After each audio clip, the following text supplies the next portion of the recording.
Time now for Dollars and Cents, where I answer your money questions and help you navigate a changing economy.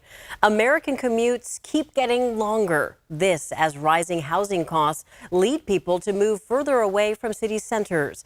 That's according to new research from Stanford University, which finds super commutes are growing. Experts I talk with say this can come at a big cost, not just to your vehicle, but also to your paycheck.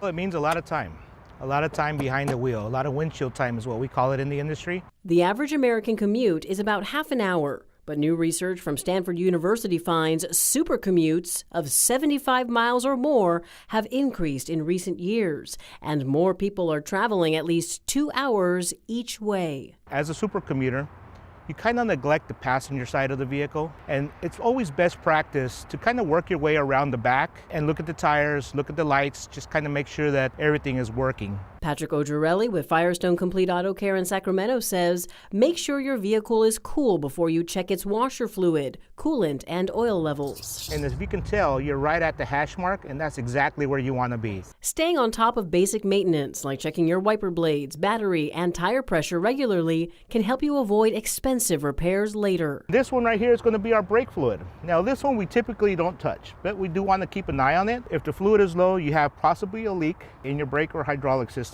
or your brake pads are starting to wear. And that's going to be especially important for people who drive in the Sierras or any hilly areas, yes, right? Yes, absolutely, because you're actually driving, you're using the brakes a lot more. Stanford researchers say the increase in long commutes is directly related to the pandemic shift to hybrid work. Interest rates were really low. And so they could easily afford to kind of move out into the suburbs. Derek Stimmel, an economics professor at UC Davis, says the opportunity costs of supercommuting can impact your income. Anytime you devote resources to something, you're giving up using those resources for something else. And in this case, when we're talking about supercommuters, we're probably talking about their time. So if you're spending an hour and a half, 2 hours in the car driving somewhere, that's time you could have been using doing something else. Does this have larger impacts for the economy? The question would be sort of like, is this efficient or not? Road debris, potholes, and traffic crashes can also cost supercommuters time and money. The tires, the tires are going to wear, and they will wear faster in most cases because you're putting on more miles.